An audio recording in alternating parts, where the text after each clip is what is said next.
ভোটে জিতে সরকারে গেলে 50 লাখ তরুণের জন্য কর্মসংস্থান তৈরি করবে জামায়াতে ইসলামী। সমতা, ঐক্য ও ধর্ম বর্ণ নির্বিশেষে সবাইকে সঙ্গে নিয়ে দেশ গড়ার প্রতিশ্রুতি দিয়েছেন দলটির আমির। সকালে এক অনুষ্ঠানে নির্বাচন সামনে রেখে শিক্ষা, স্বাস্থ্য, গবেষণা ও অর্থনীতি নিয়ে দলের 5 বছরের পরিকল্পনা তুলে ধরেন জামায়াতের জ্যেষ্ঠ নেতারা। নির্বাচনে জয়ী হয়ে ক্ষমতায় গেলে কিভাবে রাষ্ট্র পরিচালনা করা হবে সেই রূপরেখা তুলে ধরতে জামাত ইসলামীর এই আয়োজন।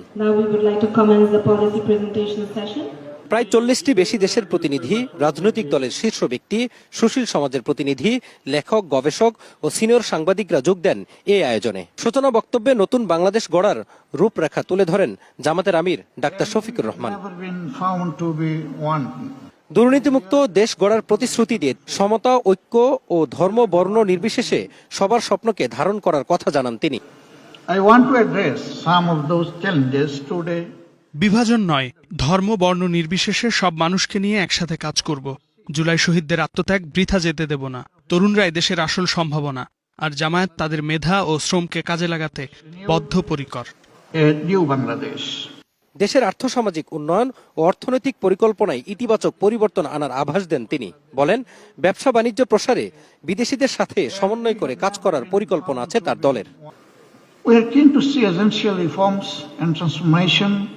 রাষ্ট্র ক্ষমতা এলে 50 লাখ তরুণের কর্মসংস্থান তৈরি করবে জামায়াত। গড়ে তুলবে বাংলাদেশকে বিশ্ব দরবারে আর্থসামাজিক মর্যাদায় তুলে ধরতে ব্যবসা বাণিজ্যের দীর্ঘ পরিকল্পনাও আছে আমাদের। দীর্ঘ 2 দশক ধরে ভোটাধিকার বঞ্চিত বাংলাদেশের মানুষ, এই অচলাবস্থা ভেঙে আমরা একটি বৈষম্যহীন ও সমৃদ্ধ দেশ করব। উন্নয়নে নারী শক্তির প্রাধান্য, তারুণ্যের মেধাকে কাজে লাগাতে চায় জামাত। কর্মসংস্থান করতে চায় 50 লাখ তরুণের। আগামী নির্বাচন শতভাগ সুষ্ঠু ও নিরপেক্ষ হবে বলেও আশা করেন তিনি। অনুষ্ঠানে দলের অন্য নেতারা বলেন, ক্ষমতায় এলে জামাত সকলকে নিয়েই সরকার পরিচালনা করবে।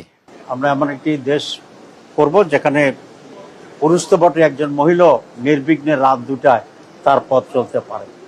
তো এই সব কিছু মিলিয়ে আমরা মনে করি 56 বছরে বাংলাদেশের যে ডেডলক ছিল এটা উত্তরণ ঘটিয়ে আমাদের 5 আগস্টের যে বিপ্লব সাধিত হচ্ছে সেটার আকাঙ্ক্ষা, অ্যাসপিরেশনকে আমরা ধারণ করে আমরা একটা নিউ বাংলাদেশ গড়ে তুলব।